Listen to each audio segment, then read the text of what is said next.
जी बेटा अस्सलाम वालेकुम। हम सॉल्व कर रहे हैं मई जून 20 और वेरिएंट 1-2। ठीक है, मई जून 20 वेरिएंट 1-2।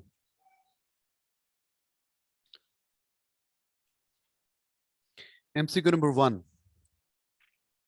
एमसीक्यू नंबर 1 को पढ़े जरा। What is the reasonable estimate of the mass of the rain drop? Rain drop का मास कितना होगा? रेन ड्रॉप इतना छोटा सा होता है, इसका मास ऑब्वियसली 1 ग्राम से भी काफी कम होना चाहिए। आपको पता है ना, पानी की डेंसिटी होती है 1 ग्राम पर सेंटीमीटर क्यूब, कि 1 सेंटीमीटर क्यूब जो कि इतना ऑलमोस्ट इतना सा डब्बा हो, तो इसका जो मैस होता है ना वो 1 ग्राम होता है। अब इस डब्बे में रेन ड्रॉप्स तो बहुत सारे आ सकते हैं ना, मे बी 20, 30, 40, 100। तो इसका मतलब है कि रेन ड्रॉप का मैस ग्राम से भी कम होगा। 1 kg बिल्कुल नहीं हो सकता, ये 10⁻⁻1 kg का 100 ग्राम बिल्कुल नहीं हो सकता, 1 ग्राम बिल्कुल नहीं हो सकता, 10⁻⁵ ग्राम ये हो सकता है। Answer answer is D.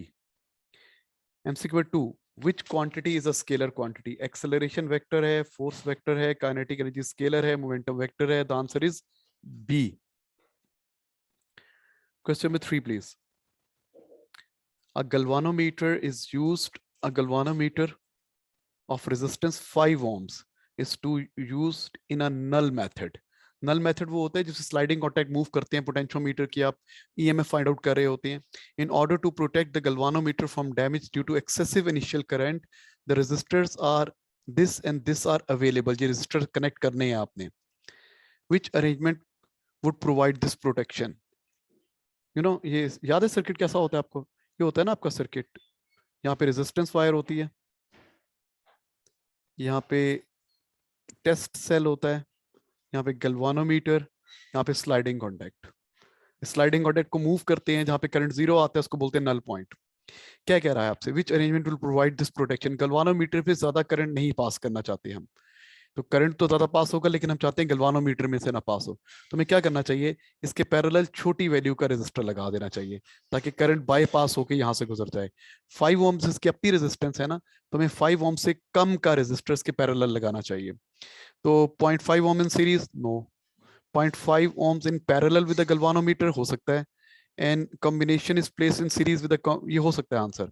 इस कॉम्बिनेशन के आगे 1 किलो ओम तक ज्यादा करंट पास ही ना हो, इसके भी आगे सीरीज में 1 किलो ओम्स वाला आगे सीरीज में लगा दें। मतलब 0.5 वाला तो पैरेलल होना ही होना चाहिए ना। और क्या answer? 1 kilo ohms in parallel बिल्कुल नहीं सही, 1 kilo ohm resistor in parallel बिल्कुल नहीं सही। पैरेलल में 5 ओम से कम वाला रेजिस्टर चाहिए ताकि ज्यादा करंट उसके थ्रू पास हो जाए, गल्वानोमीटर में से कम पास हो। तो best answer is B. Next, MCQ number 4 please. MCQ number 4 देखिए।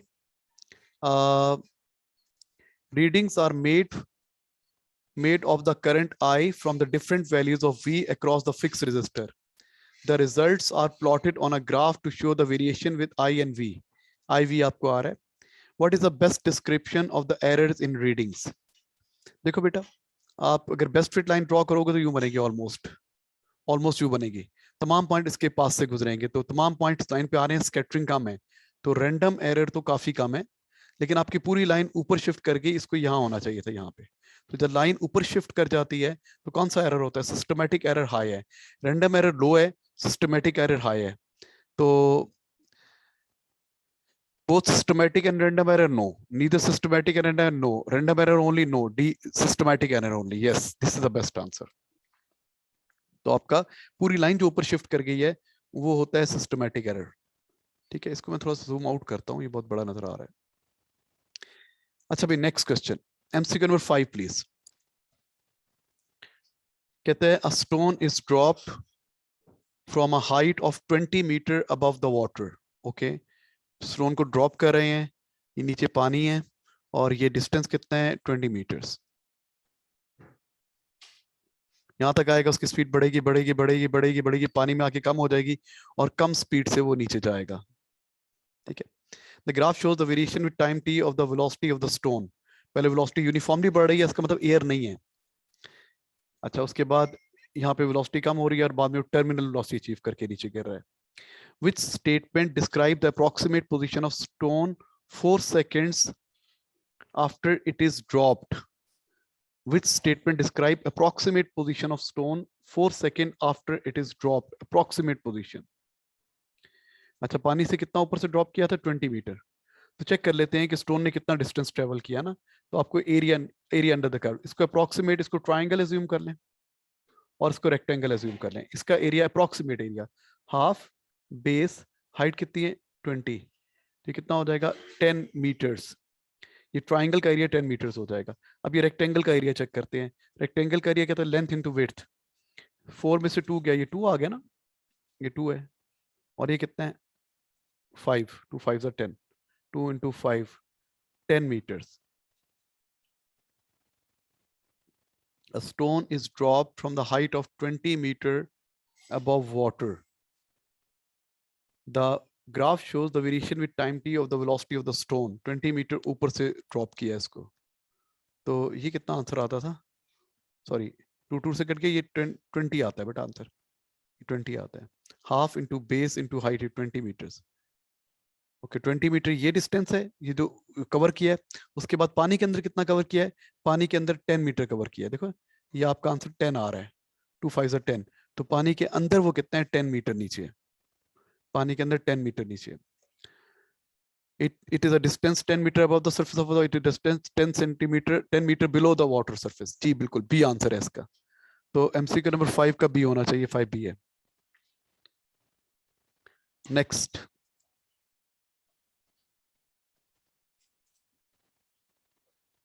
question number 6.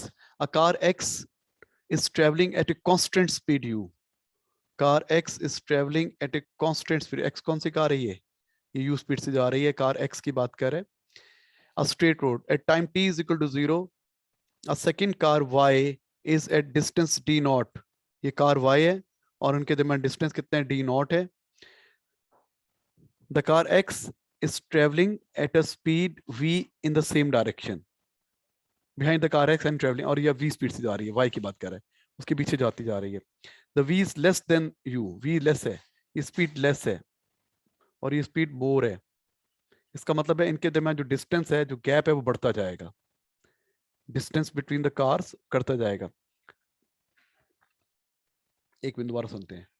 Car X is traveling at a constant speed u along the straight road at t is equal to 0. The car speed is d naught behind the car X and traveling at the speed v in the same direction. शुरू में इसकी speed less है, अभी शुरू में less थी, अगर ये लेस ही रहती तो डिस्टेंस बढ़ता जाता। At time is equal to 0 the car begins to accelerate। अच्छा, एक्सेलरेट होने लग गई है। जब एक्सेलरेट होने लग जाएगी तो जब v की वैल्यू u के इक्वल हो जाएगी तो गैप कांस्टेंट हो जाएगा, और जब v की वैल्यू ग्रेटर हो जाएगी, पीछे वाली गाड़ी की स्पीड बेटर हो जाएगी, तो गैप कम होने लग जाएगा। ओके, पहले गैप बढ़ रहा होगा, जब स्पीड बराबर होगी तो गैप कांस्टेंट। दोबारा उसके बाद क्या होगा? जब स्पीड उसकी बढ़ने लग जाएगी, इसकी स्पीड v ज्यादा हो जाएगी u से, तो गैप कम होने लग जाएगा। ठीक है, शुरू में गैप बढ़ेगा क्योंकि इसकी स्पीड लेस है, फिर गैप बढ़ने का रेट कम हो जाएगा, फिर क्या होता जाएगा? फिर उसके बाद गैप कम होने लग जाएगा। तो कौन सा आंसर होना चाहिए? At t is equal to t car overtakes. जब ओवरटेक कर रही है तो डिस्टेंस d नॉट, जो गैप है, वो 0 हो जाएगा। जब ओवरटेक करेगी तो दोनों इक्वल डिस्टेंस ट्रेवल किया होगा। t टाइम पे 0 होना चाहिए। t टाइम पे 0 सारे ही हैं। ओके, तो पहले डिस्टेंस बढ़ना चाहिए, फिर डिस्टेंस कम हो जाना चाहिए।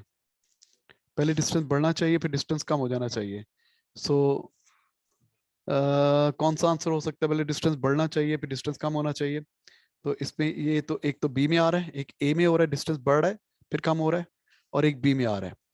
लेकिन बेटा चूंकि उसकी स्पीड बढ़ती जा रही है, डिस्टेंस स्पीड बढ़ती जाएगी बढ़ती जाएगी बढ़ती जाएगी, तो उनके दरमियान जो जो गैप है ना, उसके डिक्रीज होने का रेट बढ़ता जाएगा। जो गैप है, जो लीड है, the lead will decrease at an increasing rate. Increasing rate पे कम होगी क्योंकि इसकी स्पीड बढ़ती जा रही है, और 30 से करीब आएगी, और 30 से करीब आएगी, क्योंकि स्पीड जो बढ़ती जा रही है। तो जब 30 से करीब आएगी तो इसके दरमियान जो गैप है वो डिक्रीज होने का रेट बढ़ता जाएगा। तो गैप डिक्रीज यहाँ भी हो रहा है, ये गैप डिक्रीज यहाँ भी हो रहा है, लेकिन यहाँ पे स्लोप कम होती जा रही है, डिक्रीजिंग रेट पे हो रहा है, यहाँ पे इंक्रीजिंग रेट पे हो रहा है। तो best answer is B, B answer होना चाहिए। पहले गैप बढ़ेगा, बाद में गैप कम होगा। तो गैप कम इसलिए ज्यादा रेट पे इसलिए होता जा रहा है कि इसकी स्पीड कीप ऑन इंक्रीजिंग, इसकी स्पीड बढ़ती जा रही है। जब स्पीड बढ़ती जा रही है तो जल्दी जल्दी लीड कम होती जाएगी, ज्यादा रेट पे लीड कम होगी। ज्यादा रेट का मतलब ज्यादा ग्रेडियंट। ठीक है, नेक्स्ट एमसीक्यू नंबर 7 प्लीज। 6 हो गया ना, ये 6 था। MCQ number 7, the resultant force acting on an object slowly increased. Resultant force बढ़ती जा रही है. Which graph shows the variation with time momentum? Momentum time graph कौन सा चाहिए? तो आपको पता है resultant force क्या होती है? Gradient of momentum time graph is equal to gradient of momentum time graph. Gradient of momentum time graph होती है. इस पे gradient कम हो रहा है, ये नहीं आंसर हो सकता. इस पे ग्रेडियंट बढ़ रहा है, ये आंसर हो सकता है. इस पे ग्रेडियंट कम हो रहा है, ये आंसर नहीं हो सकता. देखो स्लोप कम, इससे स्लोप कांस्टेंट है, ये आंसर हो ही नहीं सकता. तो रिजल्टेंट फुट बढ़ रही है, तो इसका बी आंसर है, 7 का B. MCQ number 8 please. An astronaut has weight 660 Newton when she is standing on the Earth's surface. Astronaut का weight पता है. The acceleration of the free fall on the surface is 3.7. Astronaut has weight when it is Earth पे है तो उसका weight इतना है. Mars पे acceleration इतना है. Astronaut का Mars पे weight कितना होगा? Okay. यहाँ पे weight इतना है तो पहले mass निकाल लेना. W is equal to mg. ठीक है. आंसर पे बहुत बहुत डिफरेंस है. जी को 10 ले सकते हैं. 660 है, m चाहिए, जी 10 है, तो कितना आ जाएगा? 66 किलोग्राम. उसका मैस आ गया. अब उसका वेट चेक करना है हमने मार्स के ऊपर. मार्स पे W = mg लगा दें. मैस तो कांस्टेंट रहता है. 66 मल्टीप्लाई बाय 3.71. 66 मल्टीप्लाई बाय 3.7 को 3 समझ ले को 70 समझ ले. 210 आसपास आएगा. 200 के अबव आएगा मेरे ख्याल से आंसर. 8 का सी. यस, मल्टीप्लाई करें आंसर आ जाएगा. ठीक है. 66 मल्टीप्लाई बाय 3 में से चेक कर लेता हूँ. 66 मल्टीप्लाई बाय 3.71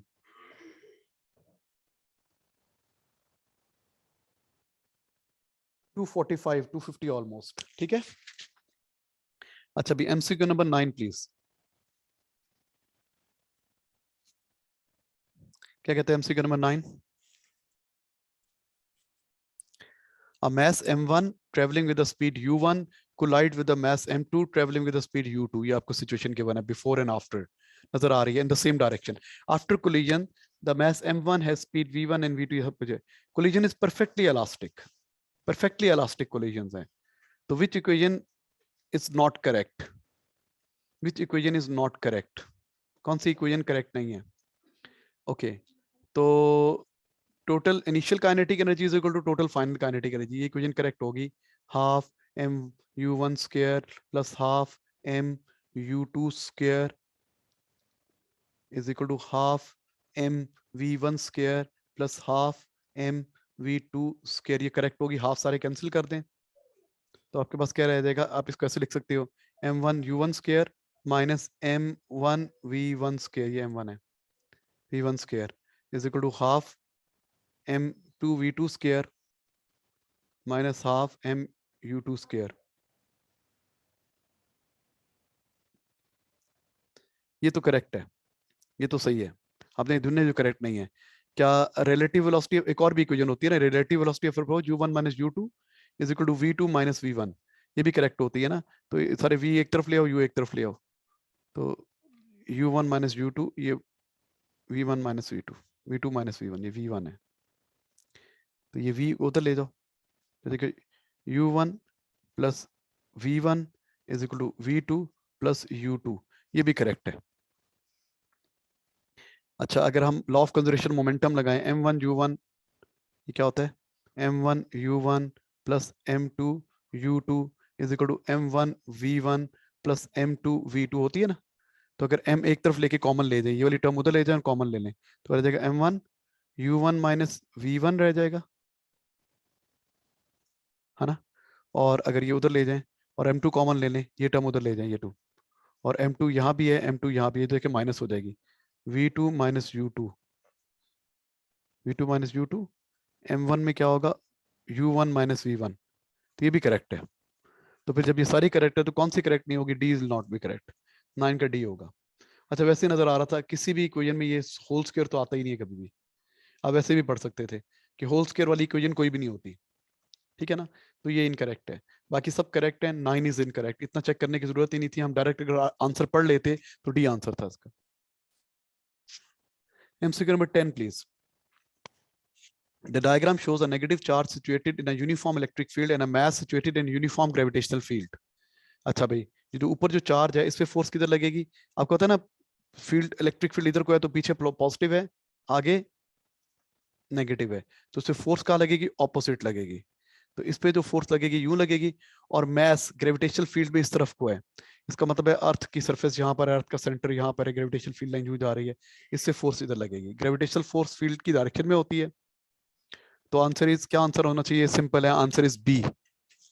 ठीक है, 10 का बी आंसर है, 10 का बी आंसर है। Question number 11, question number 11, a bicycle pedal is connected to a pivot by a metal bar. ये मेटल बार है, मेटल बार, ये बाइसिकल पेडल है, एज शोन, उस पे फोर्स लग रही है, और ये 20 सेंटीमीटर डिस्टेंस गिवन है, और ये 16 सेंटीमीटर डिस्टेंस गिवन है। The force on the pedal is 60 Newton, 60 Newton की फोर्स लग रही है। What is the moment of force about the pivot? आपने मोमेंट निकालना है। ये फोर्स का लाइन ऑफ एक्शन बन रहा है, फोर्स का लाइन ऑफ एक्शन ये बन रहा है, और कहते हैं परपेंडिकुलर डिस्टेंस ये 16 बन रहा है। तो मोमेंट कितना हो जाएगा? मोमेंट होता है force multiply by perpendicular distance. Force कितनी है बेटा? 60 मल्टीप्लाई बाय 16 ओवर 100, क्योंकि मीटर में चेंज करना हुआ ना। तो 0 0 से कट गया, 16 6 और 96, 9.6 आंसर है, 9.6 बी आंसर है, 11 का बी आंसर है। MCQ number 12 please. क्या कहता है MCQ number 12? A thin horizontal beam X Y beam कहाँ पर है? ये एक्स वाई बीम है, is freely hinged to a point Y point कहाँ पर है? ये पॉइंट है, Y point, to a vertical wall, ये वर्टिकल वॉल गिवन है आपको।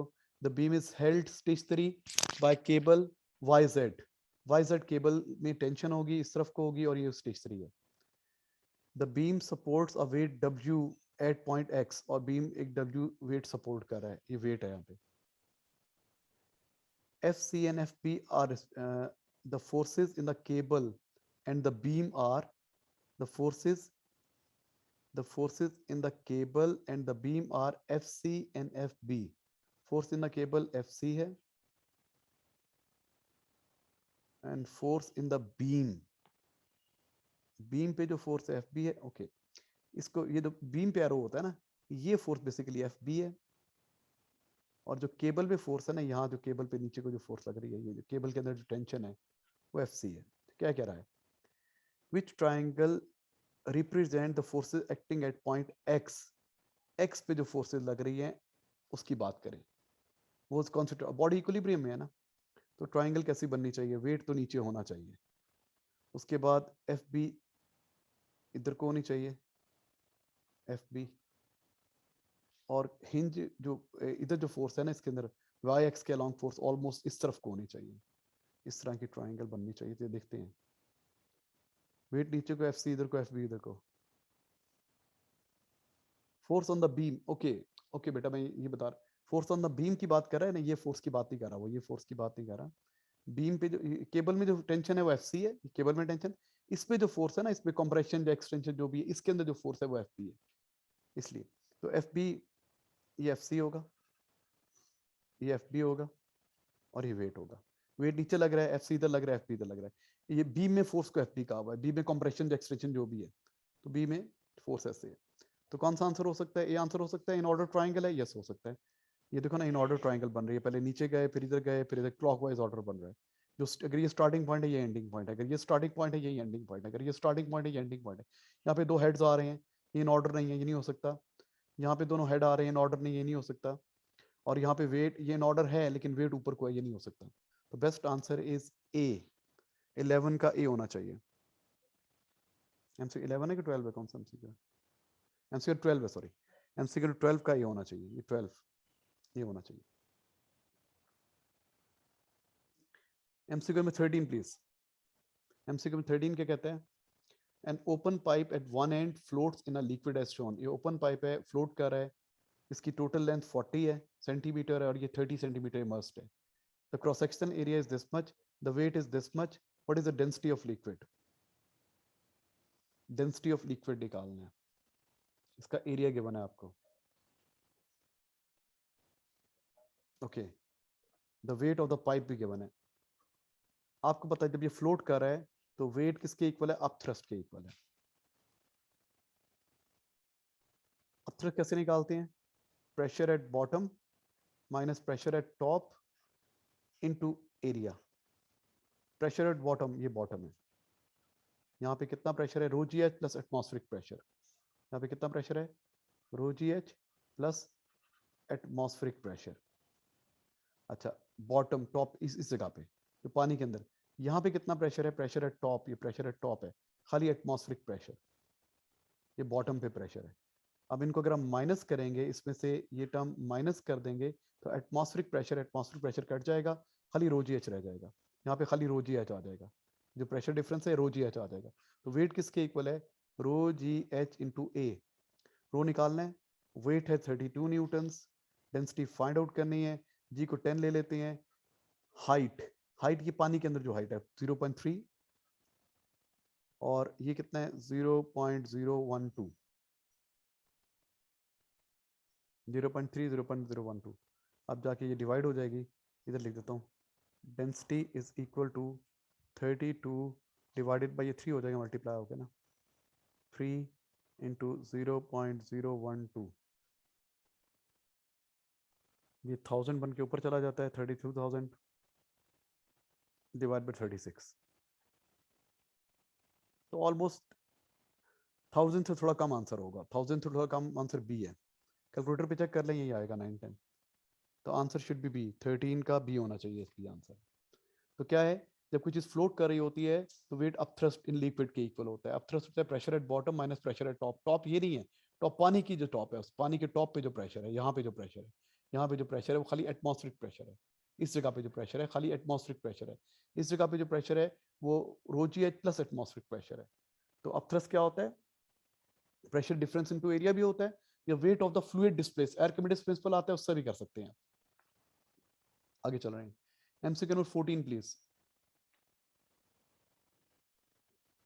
क्या कहते हैं, during an interval of time fuel supplies energy X to a car. During an interval of time fuel supply energy X to a car. Okay, energy X मिल रही है, fuel supply energy X to the car. Okay, ये कौन सी energy है, ये input energy है। Some energy is converted into kinetic energy as a car accelerates. The rest of energy Y is lost as thermal energy, lost energy. What is the efficiency of car? तो useful output कैसे निकालते हैं, output, useful output क्या होता है, total energy minus lost, input minus loss.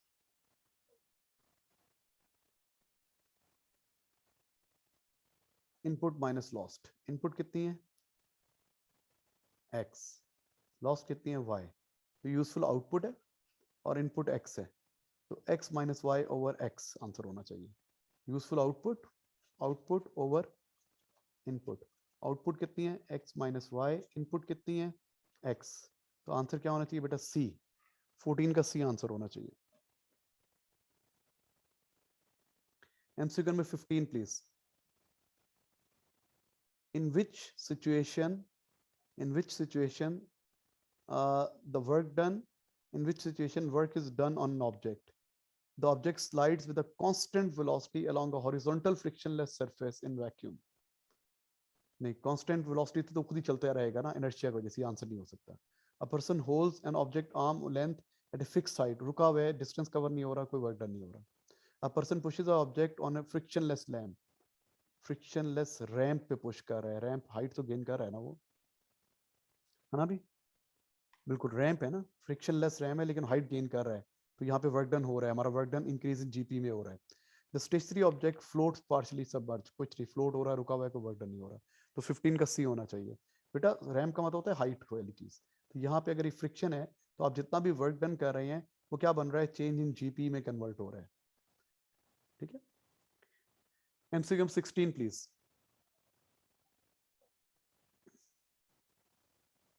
A spring is attached at one end of the fixed point.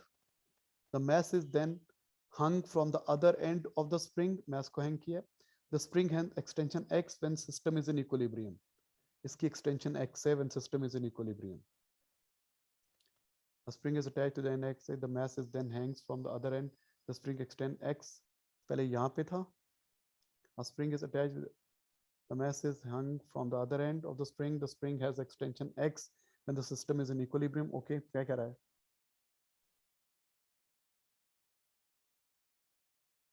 Okay, the variation of tension in the spring with this extension is shown in the graph.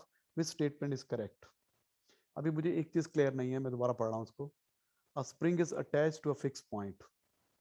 ये fixed point है, यहाँ पे spring को attach कर दिया. A mass is then hung from the other end. यहाँ पे mass hang किया. अच्छा भाई, यहाँ पे mass hang किया, चलिए यहाँ पे mass hang किया. ये mass hang कर दिया, तो mass hang किया तो ये यहाँ पे नहीं रुका, ये नीचे नीचे नीचे नीचे नीचे यहाँ तक आ गया, यहाँ तक आ गया. तो ये इक्विलिब्रियम पोजीशन है. ये क्या है? Equilibrium position. ये इक्विलिब्रियम पोजीशन है. ओके, आगे कहते हैं the variation of tension in the spring with extension is shown in the graph. Graph आपको गिवन है टेंशन स्प्रिंग का, ठीक है. हुक्स लॉ ऑब्जर्व हो रहा है, ये ग्राफ गिवन है, ये करके यूं करके टेंशन बढ़ती जा रही है. जैसे एक्सटेंशन बढ़ती जा रही है, टेंशन बढ़ती जा रही है.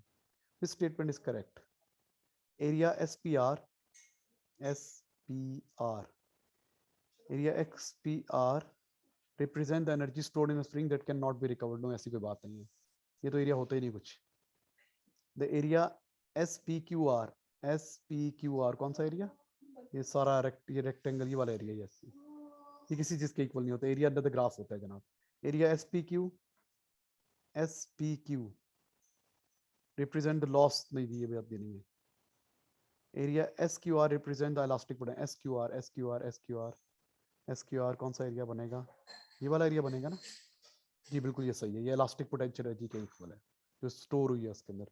तो आंसर इसका होना चाहिए D. Answer should be D होना चाहिए. इसका आंसर 16 का डी है कि नहीं है? 16 डी है जी. Answer should be D. Next question.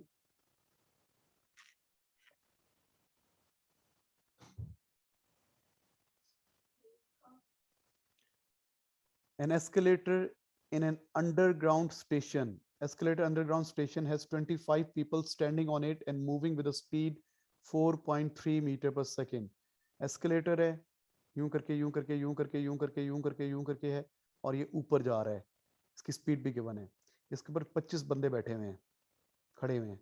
4.3 है. एवरेज मैथ 78 है and the angle is 40 degrees. इसका जो एंगल है ना हॉरिजॉन्टल के साथ, ये जो एंगल है ये 40 डिग्रीज का एंगल है. What is the minimum power required to lift the people? Minimum power required to lift the people. Minimum power तो वही है ना, increase in the rate of increase in GP. Minimum power, the rate of increase in GP. तो power होता है force into velocity, है ना. अब जब आपने rate of increase of GP लगाना होता है तो component of weight into velocity करते हैं. Component of weight into velocity, जो अलोंग द वेलोसिटी कंपोनेंट है ना, ये वाला कंपोनेंट, वेट का कंपोनेंट mg sin थीटा होता है ना, आपको पता है mg sin theta.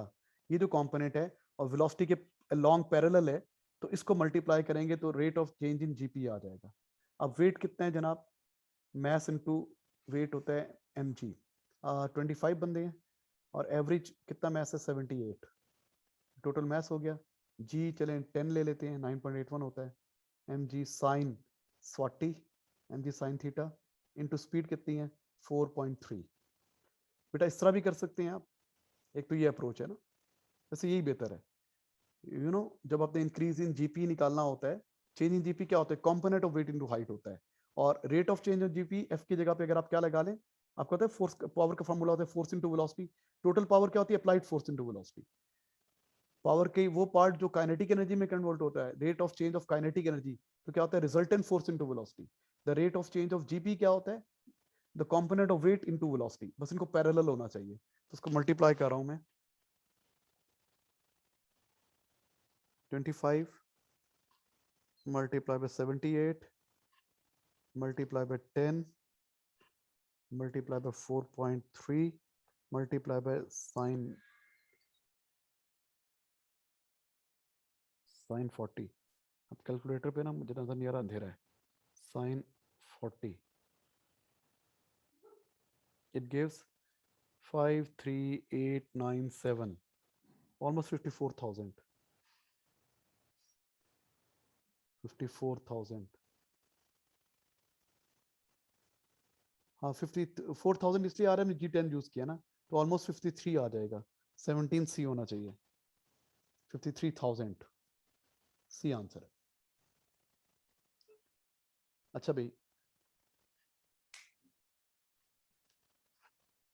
an elastic cord of unstretched length, an elastic cord of unstretched length 16 centimeter and cross-sectional area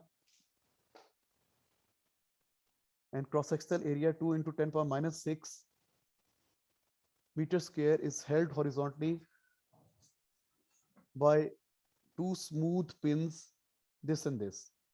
Unstretched rod है, unstretched rod, ये पिन है और ये पिन है, कॉर्ड सॉरी, अनस्ट्रेच कॉर्ड है और इसकी ये लेंथ है, रबर बैंड की तरह ना.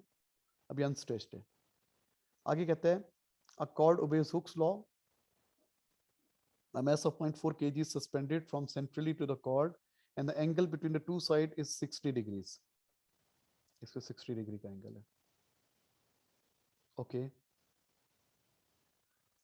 What is the Young modulus of the cord material? Okay, Young modulus of the cord material. Young modulus का फॉर्मूला होता है, सॉरी, Young modulus का फॉर्मूला होता है E is equal to FL over AE. Young modulus का ये formula होता है FL over AE. Okay. Young modulus का फॉर्मूला होता है FL over AE. जी बेटा, हमें टोटल लेंथ तो पता है ना 8, ये टोटल लेंथ कितनी है 8 + 8 16, हमें पता है टोटल लेंथ कितनी है, फोर्स की वैल्यू नहीं पता, लेकिन लेंथ पता है कितनी है 16 सेंटीमीटर, 16 × 10⁻². एरिया भी पता है 2 × 10⁻6.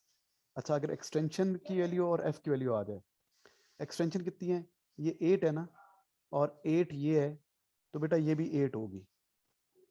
तो ये 60 एंगल है, तो ये दोनों साइड भी इक्वल है, तो ये दोनों लेंथ ये इक्वली आएगा. जब एंगल इक्वल है तो ये इक्वली आएगा. ये 24 सेंटीमीटर लोडेड लेंथ हो गई. तो लोडेड में से अनलोडेड लेंथ माइनस करें ना, लोडेड लेंथ कितनी है 24 cm, अनलोडेड लेंथ कितनी थी 16 cm, तो एक्सटेंशन कितनी आ जाएगी 8 cm. तो एक्सटेंशन आ जाएगी 8 cm है ना 10⁻², ये एक्सटेंशन है, ई की वैल्यू आ गई यहाँ पे. अब क्या रह गया आपके पास, अब हमें चाहिए टेंशन. टेंशन कितनी है, तो टेंशन के लिए क्या करेंगे, ओके, कहाँ गया कर्सर, वेट अ सेकंड, इसको मैं इरेज करता हूँ.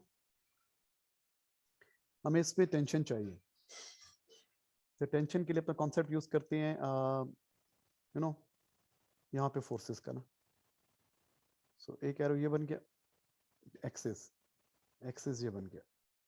ये जब साइडें इक्वल है, ये एंगल भी 60 का है, ये एंगल भी 60 का, हर एंगल इक्वल है.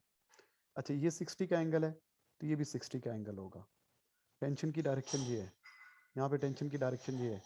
अब टेंशन के कंपोनेंट बनेंगे जो कि वेट को बैलेंस कर रहे हैं. हमने टेंशन निकाल दी है, टेंशन का एक कंपोनेंट ये बनेगा टी, ये 60 का एंगल होगी, टी cos 60 नहीं चाहिए हमें. एक कंपोनेंट इस टेंशन का ये बनेगा टी cos 60 नहीं चाहिए आपको. आपको कौन सा कंपोनेंट चाहिए, ये वाला, और दूसरे का भी ये वाला, तो हो जाएगा टी sin 60 और दूसरे का भी हो जाएगा T sin 60. T sin 60 plus T sin 60, ये टोटल अपवर्ड फोर्स है, ये वेट को बैलेंस कर रही है, mg को बैलेंस कर रही है. वेट कितना है इसका, ऑलमोस्ट 0.4 × 10 या 9.81 चले कर लेते हैं, वेट इतना है इसका, ये वेट है. सो टेंशन यहाँ से निकालने, तो क्या हो जाएगा, टोटल अपवर्ड फोर्स कितनी है T sin 60 plus T sin 60, ये दोनों को प्लस करें तो क्या आ जाएगी 2t sin 60 is equal to weight 0.4 × 9.81, और ये t किसके इक्वल आ जाएगा, ये 0.4, ये कट जाएगा ना 0.2 रह जाएगा, ये 0.2 हो जाएगा, 0.2 × 9.81 ओवर sin 60. कैलकुलेटर पे चेक कर लेते हैं ये कितना आता है. टेंशन की वैल्यू कितनी आती है 0.2 multiply by 9.81 divided by sin 60 2.27 almost. Tension की वैल्यू आ गई बेटा 2.27, टेंशन आ गई 2.27। अब यहाँ पे डाल दें, फोर्स टेंशन के इक्वल है ना, यहाँ पे डाल दें 2.27। तब इसको कैलकुलेटर में सॉल्व करते हैं। 8 2 16, नीचे भी है 16 ऊपर भी है, कैंसिल हो जाएगा, ये भी कैंसिल हो जाएगा, ये -6 ऊपर चला जाएगा, तो जाएगा 2.27 इंटू 10⁻6 पास्कल्स, ऊपर जाके प्लस हो जाएगा। कौन सा आंसर है? यस 2.27 या 2.3 इंटू 10⁻6 पास्कल, इसका आंसर आ रहा है बेटा सी। मुश्किल क्वेश्चन था ये, एमसीक्यू के हिसाब से लेंथी है ये, फॉर्मूला लगाया फिर सॉल्व किया, लेकिन लंबा काम है। एमसीक्यू नंबर पहले हो गया ना वो वाला, वो कौन सा था पहले वाला? 18 था ना, 18 हो गया। MCQ number 19 please. 19 देखिए, a student investigating a student is investigating the mechanical properties of a metal. He applies a different loads on a long thin wire up to the breaking point and measures the extension of the wire for each load, and then plots a graph. Stress strain graph given hai. The student repeats the experiment with a wire made of same material with a twice original length and half the diameter. Which graph is obtained? Twice the original length and half the material. बेटा stress strain graph की shape तो वही होगी ना, असल में क्या बननी चाहिए, पहले क्या थी, ऐसे ही बनना चाहिए almost same.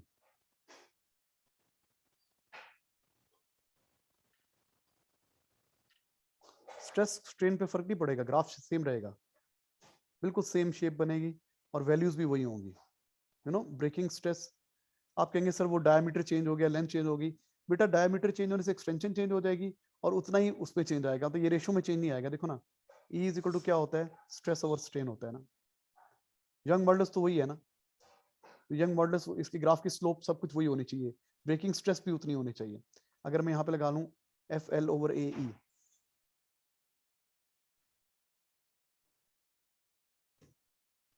Twice the original length and half the diameter, जब ये ओरिजिनल लेंथ ज्यादा हो जाएगी और डायमीटर कम हो जाएगा, ठीक है, तो उससे एक्सटेंशन भी कम आएगी, तो कंपेंसेट हो जाएगा सब कुछ। बेटा स्ट्रेस स्ट्रेन ग्राफ की शेप पे फर्क नहीं पड़ता, अगर मटेरियल की लेंथ ट्वाइस कर दें या डायमीटर, उसकी डायमेंशन चेंज करने से स्ट्रेस स्ट्रेन ग्राफ को फर्क नहीं पड़ता, उसका बिल्कुल 100% वैसे ही बनना चाहिए। तो 100% वैसे कौन सा बन रहा है, 4 से थोड़ा ऊपर और 40 से थोड़ा आगे, ये बन रहा है, कौन सा? B. The correct answer is B. बेटा stress strain graph is unaffected by change in length, dimensions को चेंज करने से स्ट्रेस स्ट्रेन ग्राफ पे फर्क नहीं पड़ता।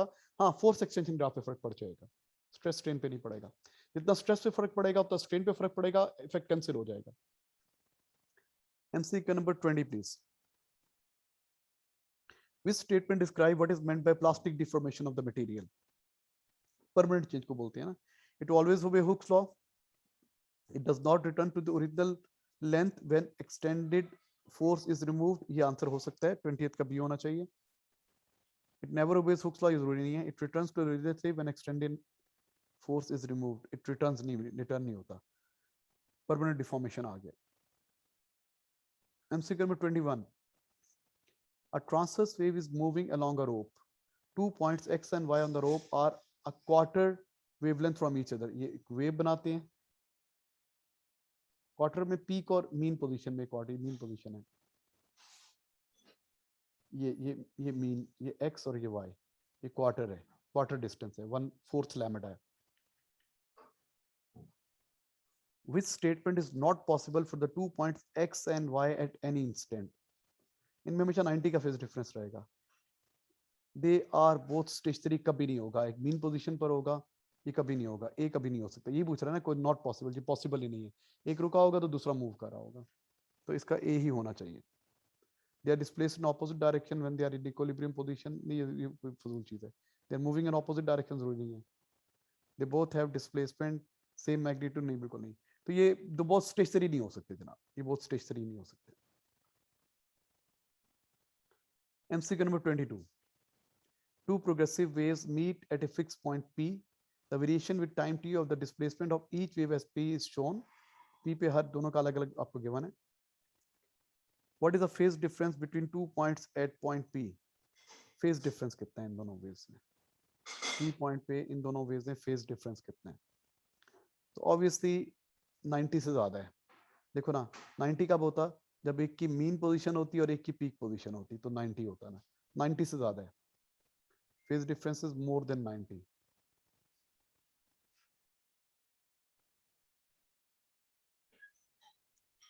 ओके ओके, अब क्या हो सकता है? मोर देन 90 या 90 नहीं है, ये 90 और 180 भी नहीं है, एग्जैक्ट ऑपोजिट भी नहीं है, ये भी नहीं हो सकता। तो आंसर क्या रहेगा? सी। देखो ना, 90 का फेज डिफरेंस होता है जब मीन में और पीक पे होता है ना, मीन पोजीशन और पीक पोजीशन में। इसकी पीक पोजीशन ये अगर दूसरी वेव की यहाँ होती तो 90 का फेज डिफरेंस था, ये उससे भी नीचे है, तो फेज डिफरेंस ज्यादा है। और कैसे निकाल सकते हैं? और भी एक तरीका होता है इसका। देखो, और कैसे फाइंड आउट करते हैं? इसका क्रस्ट यहां से शुरू हो रहा है ना, तो दूसरी का क्रस्ट यहां से शुरू हो रहा है, यहां से शुरू हो रहा है, यहां से शुरू हो रहा है, क्रस्ट क्रस्ट ही शुरू हो रहा है ना। तो ये डिस्टेंस निकालने, नहीं इस तरह नहीं सही, इस तरह भी होना चाहिए। एक मिनट से वेट करो। वैसे तो पता चल गया कि एक की मीन पोजीशन और एक की पीक पोजीशन हो तो 180 होता है, 90 होता है। और अगर एक की पीक हो तो दूसरे की पीक हो, दूसरे का ऑपोजिट होता तो फिर कितना होता? 180 हो जाता। अब 90 से ज्यादा है, 180 से कम है, 135 का डिफरेंस होना चाहिए 22 का। इसका और मैं लॉजिक ढूंढना चाह रहा हूँ। अगर हम ऐसे कैसे ढूंढेंगे इसका? यहाँ से लेके यहाँ तक 180 होता है, तो 180 से ज्यादा तो कोई आंसर ही नहीं है। ओके, और कोई ऑप्शन?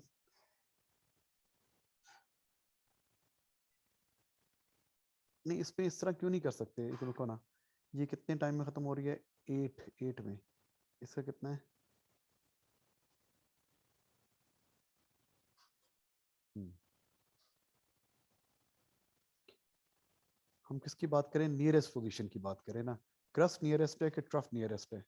देखो, अगर इसका ट्रफ यहाँ शुरू हो रहा है और दूसरे का ट्रफ यहाँ शुरू हो रहा है, नियरेस्ट को देखते होते हैं ना, यस नियरेस्ट को देखते होते हैं। देखो, इसका क्रस्ट यहाँ शुरू हो रहा है, उसका क्रस्ट यहाँ शुरू हो रहा है, क्रस्ट पे गैप ज्यादा है। अगर इसका क्रस्ट, ये तो पीक पोजीशन यहाँ पर है, इसकी पीक पोजीशन यहाँ पर है ना, ये अच्छा अगर हम इसकी देखें, इसका क्रस्ट यहाँ से शुरू हो रहा है, उसका क्रस्ट यहाँ से शुरू हो रहा है। और अगर हम ट्रफ की बात करें, इसका ट्रफ यहाँ से शुरू हो रहा है, उसका ट्रफ यहाँ से शुरू हो रहा है, यहाँ से शुरू हो रहा है। तो नियरेस्ट देखते होते हैं, ये गैप चेक करें, इसको देखेंगे, इसको लेंगे, हम नियरेस्ट गैप को लेते होते हैं। एक का ट्रफ और दूसरे का ट्रफ, इसका ट्रफ यहाँ से शुरू हो रहा है, दूसरे का ट्रफ यहाँ से शुरू हो रहा है, तो कितना गैप है? 0.4 माइनस 0.1, 0.3 का गैप है, 0.3 का गैप है। अच्छा, पूरी वेवलेंथ कितनी है? 0.8। अच्छा, 0.8 होती तो फेज डिफरेंस कितना होता? 360 का, है ना।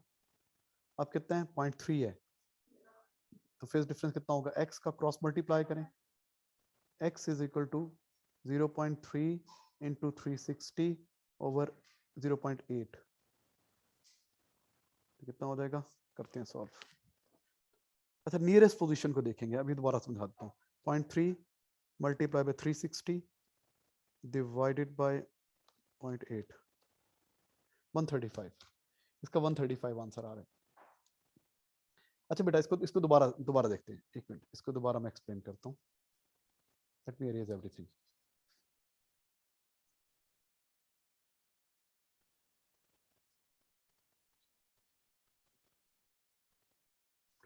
आपको दो वेव्स गिवन है और दोनों का आपको फेज डिफरेंस बताना है। आमतौर पे हम क्या करते होते थे, मैंने पहले कैसे चेक किया था? मैंने ऐसे चेक किया था कि एक की पीक पोजीशन है, नियरेस्ट देखी, इसकी पीक पोजीशन ये है। दूसरे की अगर ये होती, इस जगह पे दूसरा यहाँ पर होता, तो पीक में और मीन में फेज डिफरेंस 90 का होता है, ये उससे थोड़ा नीचे है, थोड़ा नीचे है। फुल नीचे होता तो 180 होता, थोड़ा नीचे है तो 180 का डिफरेंस नहीं है, तो ये 180 और 90 के दरमियान 135, ये आंसर आ गया। अब ये हमें समझ में नहीं आया, तो हम किस तरह करते हैं? फेज डिफरेंस ऐसे निकाला करते थे, एक मिनट। ओके, हम चेक करते थे, ये वेव यहाँ पर है ना, ये वेव यहाँ पर है, ये ब्लू से इसको हाईलाइट कर रहा हूँ, और दूसरी कहाँ से है? यहाँ से शुरू हो रही है, एक यहाँ से स्टार्ट हो रही है, एक वेव यहाँ से स्टार्ट हो रही है, सपोज करते थे ऐसे, और दूसरी हम कहते थे जी यहाँ से स्टार्ट हो रही है। देखिए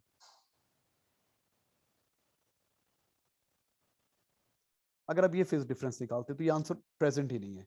ये बनता है, इसका इसका जो आंसर बनता ना, पता है यहाँ से लेके यहाँ तक 180 है ना, 180 से थोड़ा ज्यादा, 180 से थोड़ा ज्यादा कोई आंसर ही नहीं है। फिर हम ये तो नहीं करते भाई, ये तो नहीं देंगे भाई। अगर मैं इसके क्रस्ट का स्टार्ट हूँ, इसके क्रस्ट का स्टार्ट हूँ, तो ये तो है ही नहीं, फेज डिफरेंस नजर ही नहीं आ रहा। फिर हम क्या करते हैं, ट्रफ देखते हैं। इसका ट्रफ यहाँ से स्टार्ट हो रहा है रेड वाली का, और दूसरे का ट्रफ यहाँ से स्टार्ट हो रहा है। अब ये गैप कितना है, ये गैप कितना बन रहा है, 0.4 माइनस 0.1, 0.3 का गैप बन रहा है। तो मैंने ये कॉन्सेप्ट यूज किया, एक का ट्रफ यहाँ से शुरू हो रहा है तो दूसरे का ट्रफ यहाँ से शुरू हो रहा है। ट्रस्ट ये वेव यहाँ से शुरू हो रही थी, ये वेव यहाँ से तो शुरू नहीं हो रही, पीछे से शुरू हो रही है, फेज डिफरेंस के लिए ले रहे थे, तो आंसर प्रेजेंट ही नहीं है। फिर हमने देखा ये चीज नियरेस्ट नहीं है, नियरेस्ट कौन से पॉइंट्स हैं, ये दो नियरेस्ट पॉइंट है, ये और ये दोनों के जो आइडेंटिकल है, ये 0.3 है। तो पूरी वेवलेंथ कितनी है, 0.8। तो हमें पता है 0.8 का डिफरेंस होता तो फेज डिफरेंस कितना होता, 360 डिग्री। अब कितना डिफरेंस है, 0.3 का डिफरेंस है, तो कितना होगा x, and you solve it, you get 135। Next answer, next question, MCQ number 23। A microwave is connected to the Y plates of CRO. The CRO is placed in front of a loudspeaker. The trace on a screen is shown. ये trace नजर आ रहा है CRO के ऊपर. The time based setting given है, Y plate sensitivity given है. What is the frequency of sound wave when the amplitude, and what is the amplitude of trace? Amplitude बताना है और आपने frequency बतानी है। तो सबसे पहले इसकी mean position draw कर लें। mean position कहाँ पे बनेगी, middle में बनेगी ना। 1 2 3 4 5 6 है ना, 3 डब्बे ऊपर, 2 3, ये मीन पोजीशन बनेगी, मीन पोजीशन। इसका एम्पलीट्यूड कितना है, 3 बॉक्सेस है, 3 बॉक्सेस, और एक बॉक्स इसके इक्वल है 0.2 के, तो उसको 0.2 से मल्टीप्लाई कर दें, एम्पलीट्यूड आ जाएगा 0.6 milli volt, 0.6 milli volt amplitude आ जाएगा। अच्छा भी अब हमें क्या चेक करना है, टाइम पीरियड, फिर कितने की फ्रीक्वेंसी आएगी, एक वेव कितने डब्बों में कंप्लीट हो रही है। तो ऑलमोस्ट यहाँ से यहाँ तक नहीं क्लियर, ये क्लियर है, एक का पीक है, यहाँ से शुरू हो रही है, यहाँ तक आधा टाइम पीरियड होता है और यहाँ तक फुल टाइम पीरियड होता है ना। ये टाइम पीरियड मिल जाएगा आपको, कितने डब्बों में कंप्लीट हो रही है, 1 2 3 4 5 6 बॉक्सेस में, टाइम पीरियड है 6 बॉक्सेस, टाइम पीरियड कितना है 6 मल्टीप्लाई बाय एक बॉक्स किसके इक्वल है 0.5 के, तो कितना आ जाएगा 3 मिली सेकेंड। फ्रीक्वेंसी क्या होती है 1 over time period, 1 over time period कितना है 3 इंटू 10 पावर -3, -3 जाके 1000 बन जाएगा ऊपर ओवर 3, तो 333, फ्रीक्वेंसी 333 और ये 0.6, तो answer should B A.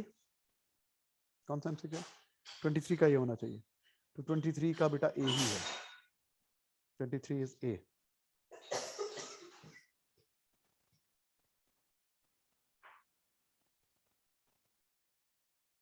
MCQ number 24.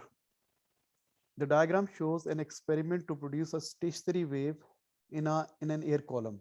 A tuning fork is placed above the column, vibrates and produces sound wave. The length of the air column can be varied by alternating volume of water. पानी का volume change करेंगे तो ये length of air change होती रहेगी, बिल्कुल सही है। एयर कॉलम में वाटर टैप है। The tube is filled and the water is allowed to run out. The first two stationary waves occur when the this length and this है, first two इतनी बनती है जब ये लेंथ होती है।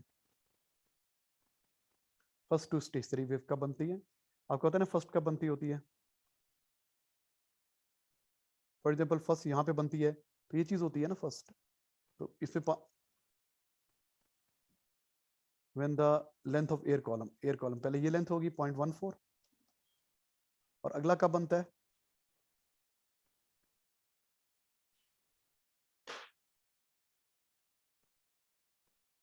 बनाने नहीं आ रही, मुश्किल ड्रॉ करनी इसके ऊपर,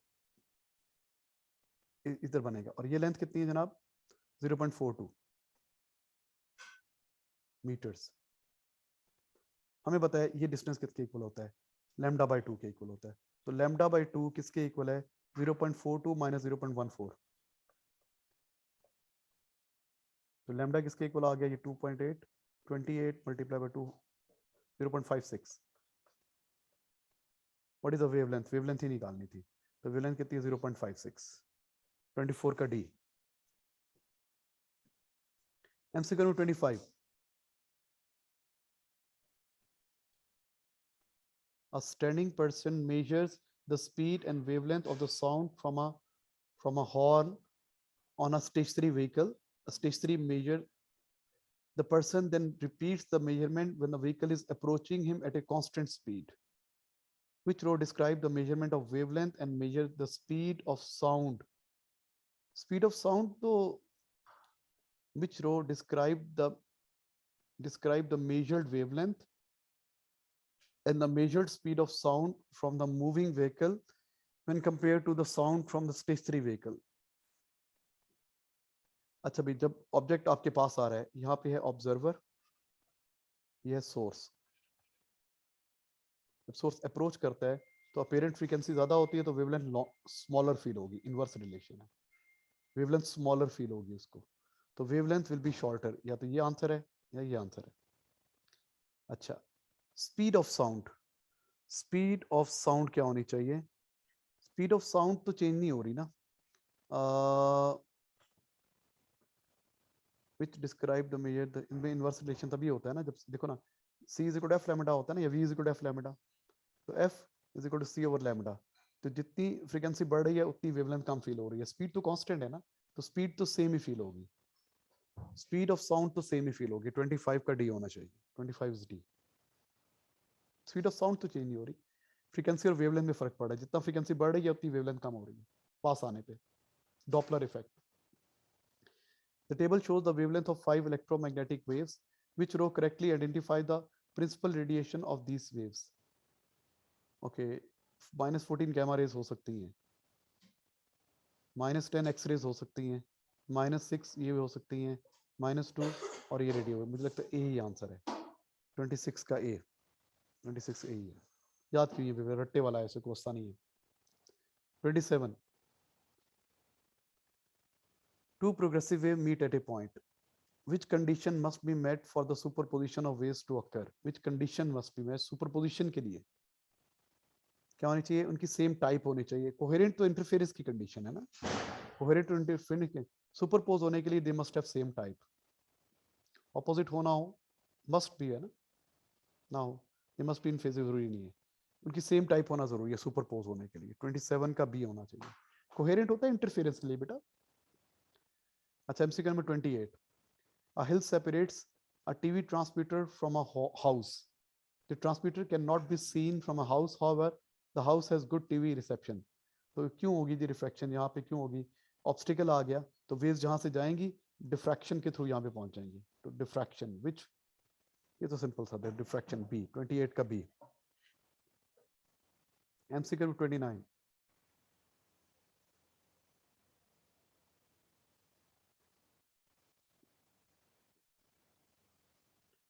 the diagram shows an arrangement of demonstrating two source interference using coherent light of single wavelength. Coherent light of single wavelength, ये lambda xy slits, central bright fringe, second bright, first bright fringe, second bright fringe, okay, तो ये distance क्या है, x के equal है, और ये given है आपको, स्लिट्स गिवन है। An interference pattern is seen on the screen 3 meters away, slit x and y which have the separation of 1 millimeter. Central bright fringe is this, the second bright fringe is p. What is the distance between q and p?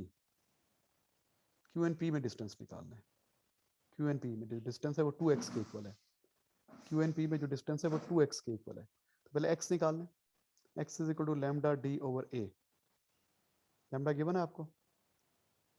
The interference pattern is observed 3 centimeter x, central bright fringe is this, what is the distance between this and this, values given है। अच्छा, lambda में in terms of lambda given है, आपको answer in terms of lambda चाहिए।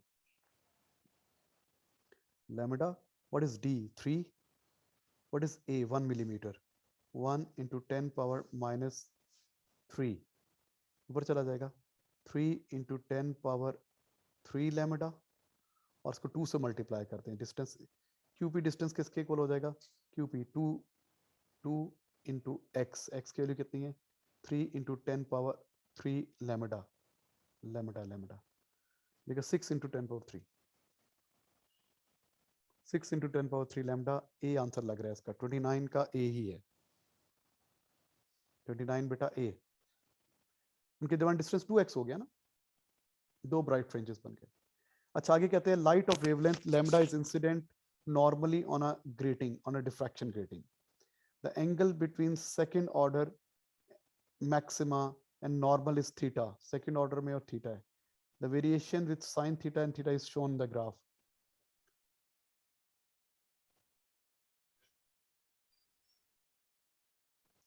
Second order के आपको angle given है। The light of wavelength lambda is incident normally on a grating. The angle between second order maxima and the central grating is theta. Theta उसका लिया हुआ है और ये फार्मूला है। हमारा इक्वेशन क्या होती है?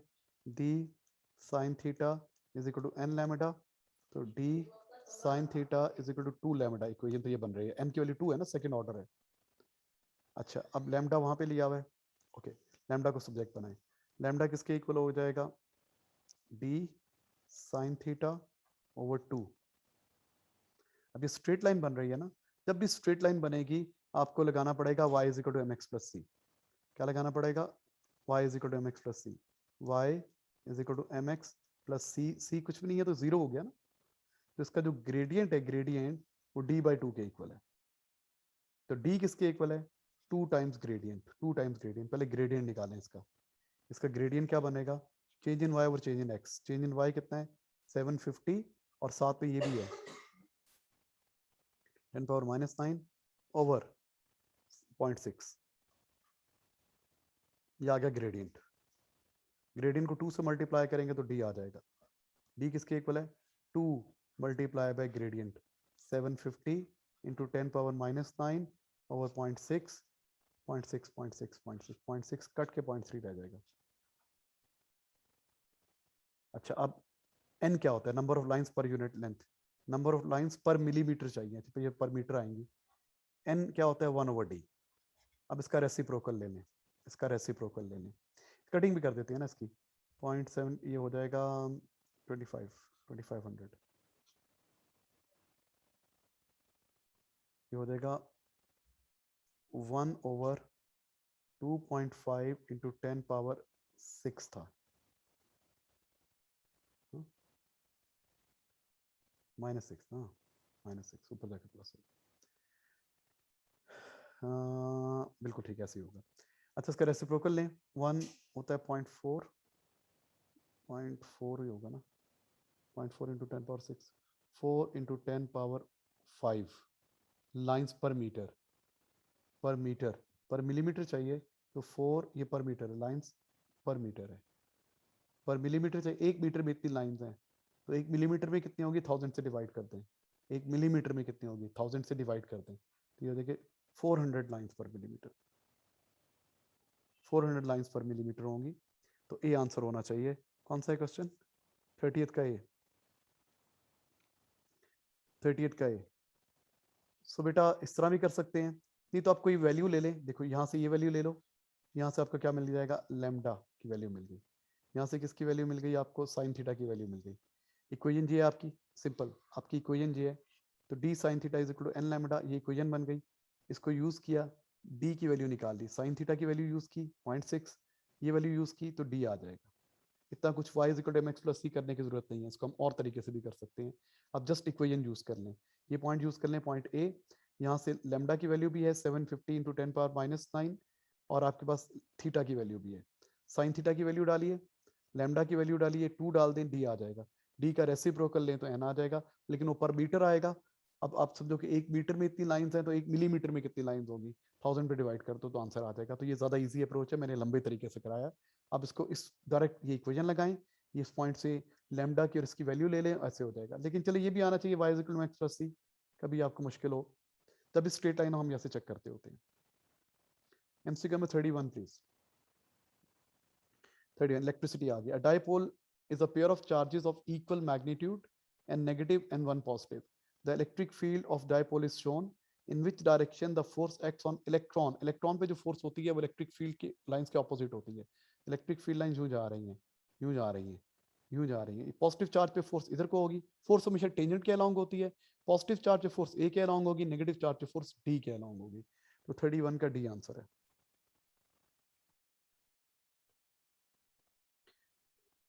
जी बेटा MCQ नंबर 32 देखिए प्लीज।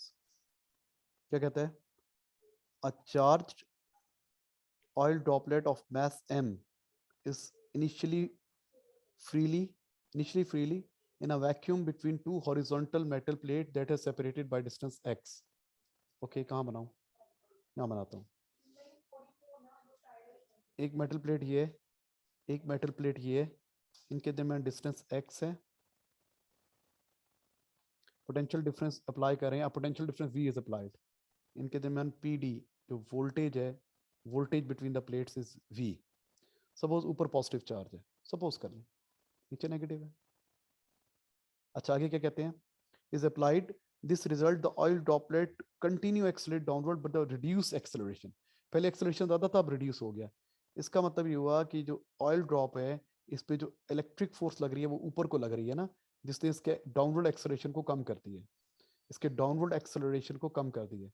देखो ना, जब ये इलेक्ट्रिक फील्ड में नहीं था तो खाली इसके ऊपर वेट लग रही थी ना नीचे को, जिसकी वजह से एक्सेलरेट हो रहा था। अब ये फोर्स ऊपर लग रही है, जिससे एक्सेलरेशन कम हो गया और इसका एक्सेलरेशन ए हो गया। ओके अच्छा आगे क्या कहते हैं? The polarity of potential difference is then reversed. अब इसकी पोलैरिटी ऑपोजिट कर दी, डिफरेंट कलर से बनाने की कोशिश करता हूँ। अब आपने इसकी पोलैरिटी ऑपोजिट कर दी, दोबारा ड्रॉ कर रहा हूँ मैं यहाँ पे, इधर कर्सर ये ऊपर कर दी नेगेटिव, नीचे कर दी पॉजिटिव, वही ड्रॉप है। अब क्या होगा? जब पोलैरिटी ऑपोजिट कर दी तो इलेक्ट्रिक फोर्स भी ऑपोजिट हो जाएगी। वेट तो नीचे लग ही रहा है, अब इलेक्ट्रिक फोर्स भी नीचे लगेगी, नीचे नीचे नीचे नीचे नीचे नीचे लगेगी। तो अब उसका एक्सेलरेशन कितना हो गया? 3a। Acceleration increases. अब एक्सेलरेशन यहाँ पे एक्सेलरेशन 3a है और यहाँ पे एक्सेलरेशन 3 है, खाली ये है। अतः इसकी इक्वेशन बनाएं, इधर इक्वेशन बनाएं। इधर क्या बनेगी? इलेक्ट्रिक फोर्स ऊपर लग रही है, वेट नीचे लग रहा है, तो इक्वेशन बनेगी आपकी W minus electric force, W minus electric force is equal to M into A. और यहाँ पे क्या इक्वेशन बनेगी? W plus electric force is equal to M into 3a, 3ma हो जाएगी। हमें इलेक्ट्रिक फोर्स की वैल्यू चाहिए। अगले, what is the magnitude of charge on oil drop? पहले इलेक्ट्रिक फोर्स की वैल्यू निकालिए ना। अगर मैं इस इक्वेशन से इसको माइनस कर दूं तो क्या हो जाएगा? यू नो, माइनस कर दूं, माइनस कर दूं, माइनस कर दूं, ये इक्वेशन है ना, W प्लस इलेक्ट्रिक फोर्स को F कह दे, खाली F is equal to 3ma। और दूसरी कौन सी है? W minus F is equal to ma। अगर मैं इनको इक्वेशन को माइनस कर दूं, मुझे इलेक्ट्रिक फोर्स की वैल्यू चाहिए बेटा, ये कैंसिल हो जाएगा। ये 2 time electric force is equal to 2ma हो जाएगा, 2F is equal to 2ma, F is equal to ma, ये आ जाएगा। अच्छा अब आपको पता है इलेक्ट्रिक फील्ड स्ट्रेंथ क्या होती है? इलेक्ट्रिक फील्ड स्ट्रेंथ होती है F ओवर Q, या इलेक्ट्रिक फील्ड स्ट्रेंथ होती है V बाई डी। अब इनके इसको इक्वेट करते हैं, F over Q is equal to V by D. Values डालते हैं, F की जगह पे क्या आ जाएगा? ma। Q तो निकालना है आपने, V की जगह V आ जाएगा, और V by D, V by D, V by D है यार। D की जगह पे क्या आ जाएगा? X है डिस्टेंस। अब चार्ज को सब्जेक्ट बनाना है, इसको सब्जेक्ट बनाना है, ये उधर मल्टीप्लाई होगा, ये इधर आ जाएंगे, तो Q किसके इक्वल हो जाएगा? Q इधर आ जाएगा, X इधर, ma x over V, ma x over V। तो best answer is what? A। लंबा क्वेश्चन था बेटा ये, तो आपको क्या करना है? सबसे पहले इक्वेशन बनानी है। देखो ये हमने इक्वेशन बनाई यहाँ पे। पहले केस में क्या था? सपोज ऊपर पॉजिटिव था, नीचे नेगेटिव था, वोल्टेज V थी, मास m था इसका, और ये एक्सेलरेट कर रहा था, लेकिन चूंकि एक्सेलरेशन कम हो गया, इसका मतलब इलेक्ट्रिक फोर्स मोशन के ऑपोजिट है, नीचे गिर रहा है, तो यहाँ पे बनेगी W minus F C is equal to ma। जब आपने पोलैरिटी ऑपोजिट की, ऊपर को पॉजिटिव कर, नेगेटिव कर दिया, नीचे को पॉजिटिव कर दिया, चेंज कर दिया, तो एक्सेलरेट ज्यादा हो रहा है। अब रिजल्टेंट फोर्स इसका मतलब सेम डायरेक्शन, वेट और इलेक्ट्रिक फोर्स सेम डायरेक्शन में, तो दूसरी इक्वेशन ये बन गई। इन दोनों को माइनस किया, क्योंकि मुझे इलेक्ट्रिक फोर्स की वैल्यू चाहिए, क्योंकि मैंने चार्ज निकालना है। इलेक्ट्रिक फील्ड स्ट्रेंथ क्या होता है? F over Q, E is equal to V by D, F over Q is equal to V by D. Solve किया तो ये आंसर आ गया। ठीक है जी। No MCQ number 33 please. ये नीचे वाली चीजें मैं अगर मिटा दूं, आपको नजर नहीं आ रहा होगा।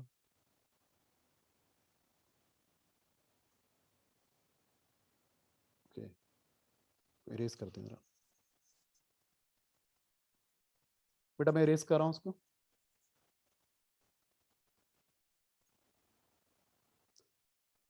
हाँ जी, the number of density of free electron in a copper is given, number density given है, n गिवन है आपको, n वायर का डायमीटर गिवन है। व्हाट इज द एवरेज डिस्क speed of the free electron when the current is this much? Formula क्या होता है? I is equal to N A V E, ठीक है। ए होता है पाई डी स्क्वायर ओवर 4, पाई diameter का square over 4 v into E. V को subject बनाओ, v किसके इक्वल हो जाएगा? 4i over n pi D square into E, values डाल दो। 4 करंट कितना है? 0.57 डिवाइडेड बाय नंबर डेंसिटी कितनी है? 8 इंटू 10 पावर 28 पाई 3.142, डायमीटर कितना है? 0.42 मिलीमीटर है ना, इंटू 10 पावर -3 होल स्क्वायर। और क्या था?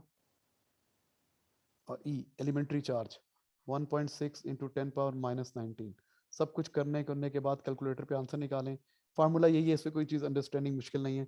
33 का डी, तो यही आंसर आ जाएगा बेटा, 33 का डी आंसर आ जाएगा। ओके, आमतौर पर ड्रिफ्ट स्पीड होती मिलीमीटर पर सेकंड में है, तो ये करीब 3 यही बन रहा है। एमसीक्यू में 34 please. An electric kettle is rated 2 kV, which describe the power supplied to the heating coil in a kettle. The coil has resistance 5 kilo ohms.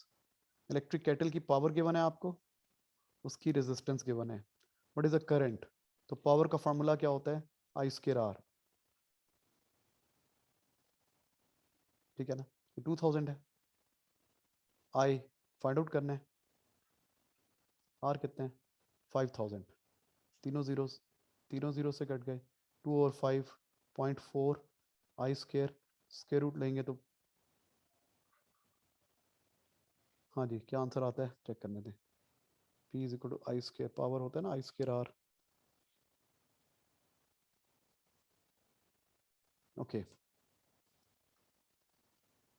electric kettle at rated this much, which describe the power supplied to the heating coil in a kettle. The coil has this much. What is the current? P is equal to I square R लगाया, 2000 और 5000.4 का square root लेना है ना।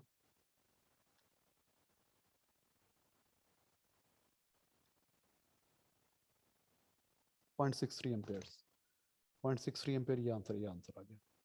MCQ में 35 please. ये repeated पहले पे आया हुआ क्वेश्चन, अगर आपको याद हो तो। क्या कहता है जी? A conductor consist of 3 wires connected in series. The wires are made up of the same metal but have different cross-sectional area. The current is I. The point Y on a conductor has zero potential. यहाँ पे zero potential है. Okay. Which graph shows how the potential difference of the conductor? Okay. देखो बेटा, यहाँ पे current हर जगह पे same है, सीरीज में। अगर आप यहाँ पे यूं लगाते हैं, सपोज ये बैटरी लगाते हैं, ये मोटी वायर है, इसकी रेजिस्टेंस सबसे कम होगी। मतलब अगर इसकी रेजिस्टेंस R है तो इसकी रेजिस्टेंस 2R है, इसकी रेजिस्टेंस R है तो गलत कर दिया, 1 मिनट। हाँ जी, इसकी रेजिस्टेंस R करें तो इसकी थोड़ी ज़्यादा होगी और इसकी और ज़्यादा होगी, ठीक है। अगर आपकी वोल्टेज 12 है तो इनको डिवाइड करेंगे, इसको मिलेगी 6 वोल्ट, 4 वोल्ट, 4 वोल्ट, 2 वोल्ट मिलेगी, ठीक है। अच्छा, तो मतलब यहाँ पे अगर एक कूलम चार्ज के पास 12 जॉल, इसका मतलब क्या हुआ समझाने के लिए बता रहा हूँ मैं आपको। सपोज कर लें यहाँ पे 1 कूलम हैज 12 जॉल्स एनर्जी, यहाँ पे 12 जॉल एनर्जी है। 2 ये ले लेगा तो यहाँ पे कितनी रह जाएगी? 10, और 10 में से ये 4 ले लेगा तो कितनी रह जाएगी? यहाँ पे 6 रह जाएगी। 6 के 6 ये ले लेगा तो यहाँ पे 0 रह जाएगी। तो यहाँ पे 10 से 2 हो रही है, मतलब ये 12 से 10 हो रही है, 12 होगी, यहाँ पे 10 हो जाएगी, यहाँ पे 11 हो जाएगी, यहाँ पे 2 की कमी आएगी, इस लेंथ पे 4 की कमी आएगी, अगली लेंथ पे 4 की कमी आएगी। 10 से क्या हो जाएगी जी? 9, 8, 7, 6, और फिर ये 6 की कमी आएगी। तो यहाँ पे वोल्टेज आहिस्ता से ड्रॉप होगी, आगे और तेजी से ड्रॉप होगी, आगे और तेजी से ड्रॉप होगी। तो ग्राफ कुछ इस तरह का बनेगा। The best answer is a, 35 का ए आंसर है, 35 का ए आंसर है। एमसीक्यू में 36, A cell of EMF E and internal resistance 0.5 ohms is connected to a resistor 4.7 ohms. ठीक है. The maximum power that can be dissipated by the resistor without overheating is this much. Maximum power इतनी हो सकती है. What is the maximum value of E of the resistor not to overheat? Okay. इसको जो maximum power मिल सकती है 0.5 है.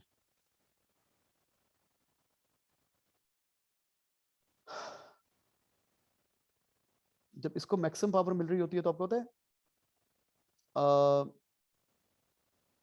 what is the maximum power that can be dissipated by the resistor not over this. What is the maximum power value of E? Maximum value of E not overheat. पहले तो इसका current निकाल लेना. इसकी voltage भी निकाल सकते हैं आप. इसकी वोल्टेज निकालने, करंट निकालने, फिर इसकी.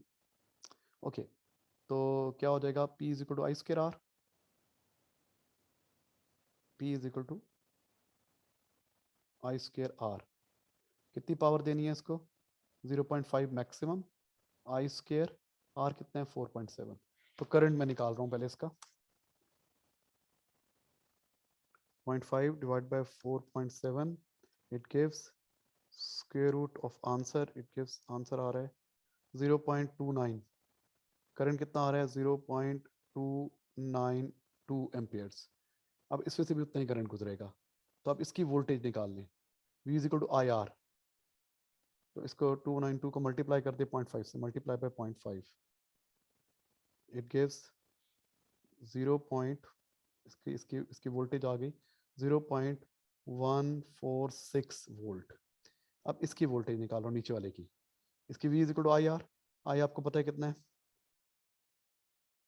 I कितना था? 0.292 मल्टीप्लाई बाय 4.7. इसकी वोल्टेज आ रही है 1.37. अब दोनों को प्लस कर दें. ये वाली वोल्टेज प्लस ये वाली वोल्टेज को प्लस कर दे तो EMF आ जाएगा प्लस 0.146. It gives 1.51. ऑलमोस्ट 36 का भी होना चाहिए. 1.51. ओके, एक मिनट में आंसर कितना आ रहा है लिखता हूँ. आंसर आ रहा है 1. जब इसकी वोल्टेज को और इसकी वोल्टेज को प्लस करते हैं तो आंसर ये आ रहा है. कहाँ गया आंसर? ये. What is the maximum value of E for the resistor not to overheat? जब overheat हो रहा है. अच्छा, इसका आंसर मार्किंग स्कीम में क्या गिवन है? 36 का C लिखा हो. ये क्या बात है? का C लिखा है. Let me confirm. इसको चेक करने दो दोबारा. क्या क्या गलती की हमने? कोई गलती तो नहीं की हमने? आपको क्या गिवन था? The maximum power that can be dissipated by the resistor without overheating is this much. That can be dissipated by the resistor. An electromotive force of E and internal resistance is connected to a resistor of 4.7 ohms. ठीक है जी. The maximum power that can be given a resistor overheating is this much. हमने इसको use करते हुए P is equal to maximum current निकाल लिया. P is equal to I square R. इसका power कितनी मिल रही है? 0.5. और रेजिस्टेंस कितनी है? इतनी है. ये जाके डिवाइड होगा, उसका स्क्वायर रूट लिया. लेट मी कंफर्म कि मैंने गलती तो नहीं की. इसको चेक करने दो बेटा. 0.5 divided by 4.7 it gives square root. Square root करना मैंने गलत कर दिया. दोबारा करने दो. 0.5 divided by 4.7 ये स्क्वायर रूट ऑफ आंसर. हाँ, मैंने करंट ही गलत किया हुआ है. पता नहीं मैंने कैसे निकाल दिया करंट बेटा. ये मैंने कैलकुलेशन सॉरी गलती की है. ये वाली कैलकुलेशन गलत की है. आप जरा चेक करें. 0.5 डिवाइडेड बाय 4.7 मैंने पता नहीं क्या किया हुआ था. अब कुछ और आंसर आ रहा है. 0.5 divided by 4.7 it gives this much. और स्क्वायर रूट ऑफ आंसर ये आ रहा है जनाब 0. करंट ही मैंने गलत निकाला हुआ है. करंट आ रहा है 0.326. 0.326. Sorry for that. करंट इतना आ रहा है बच्चों. करंट इतना आ रहा है. अब इसकी वोल्टेज निकालने. V is equal to IR. इसको मिटा रहा हूँ. कितना है? 0.326. 3 लिखना था यार.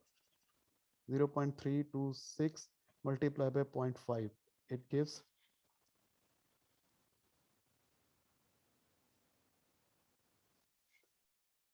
बैटरी की इधर की वोल्टेज आ रही है 0.163. इंटरनल वोल्टेज मिल रही है. अब वही करंट यहाँ से पास हो रहा होगा. अब मैं इसकी वोल्टेज निकाल रहा हूँ. इसकी voltage V is equal to IR. वही करंट 0.362 0.326 सॉरी मल्टीप्लाई बाय 4.7. पहले मैंने कैलकुलेशन में मिस्टेक किया था बेटा. 4.7 multiply by 0.326 it gives 1.5 something 1.53. कहाँ लिखूं किधर गया cursor? 1.153 volt.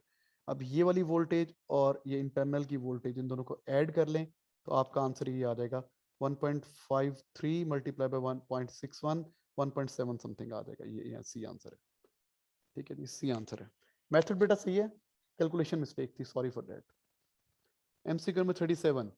Kirchhoff's first and second law linked to the conservation of physical quantity. Which quantities they link? First law charge से रिलेटेड है और चार्ज से रिलेटेड है. फर्स्ट लॉ चार्ज से रिलेटेड है और सेकंड लॉ एनर्जी से related है. सिंपल पता है. 37A समझता नहीं sir. 38. In the circuit shown, X is a variable resistor whose resistance can be changed from 5 to 500. इसकी resistance को change कर सकते हैं 5 से लेके 500 ohms तक. Okay. The electromotive force of the battery. The EMF कहाँ गया? माउस किधर गया? ये. The EMF of the battery is 12 volt. Okay. It has negligible internal resistance. क्या कहते हैं? What is the maximum range of potential difference across the output? यहाँ पे मैक्सिमम रेंज क्या हो सकती है? तो एक बार पहले 5 लेके देख लो इधर कितनी वोल्टेज मिलेगी. एक बार 500 लेके देख लो कितनी वोल्टेज मिलेगी. वोल्टेज डिवाइडर रूल लगा लो. तो अगर ये 5 है तो वोल्टेज डिवाइडर रूल होता है ना, V1 is equal to R1 क्या है 5 और टोटल कितनी बन जाएगी 40 प्लस 5 45 इंटू 12. ठीक है. 5 1s are 5 9s are 3 4s are 3 3s are. ये बन रही है 1.33 वोल्ट मिनिमम. और मैक्सिमम कैसे निकालेंगे? मैक्सिमम इसकी 500 हो जाएगी तो सारी वोल्टेज यहीं पर आ जाएगी ऑलमोस्ट. 500 ओवर 540 इंटू 12 तो ऑलमोस्ट ये आंसर 12 भी आ जाएगा. चेक करें आंसर, चेक कर लेते हैं फिर भी. 500 इंटू 12 6000 डिवाइडेड बाय 540 11.1. देखा ना, खलो आ गया 11.1. सेम नहीं आ रहा आंसर. तो क्या है? ये आंसर है ए 38 का. ये 39 क्या कहते हैं? An unstable nucleus goes through successive decays to become a final stable nucleus. Okay. The initial nucleus and the final nucleus are isotopes of each other. The unstable nucleus undergoes successive decays to become the final stable nucleus. उसी का isotope है. How many alpha and beta negative are emitted? एक alpha के निकलने से 2 proton कम हो जाते हैं. एक बीटा के निकलने से एक प्रोटॉन बढ़ जाता है ना. तो इसका मतलब क्या हुआ? एक अल्फा निकला है और 2 बीटा निकले हैं. देखो ना, जब अल्फा पार्टिकल होता है ना 2 4, जब अल्फा निकलता है तो 2 प्रोटॉन्स कम हो जाती हैं. और बीटा क्या होता है? -1 0. जब बीटा निकलता है तो प्रोटॉन इंक्रीजेस बाय 1. ये डिक्रीजेस बाय 1, ये इंक्रीजेस बाय 1.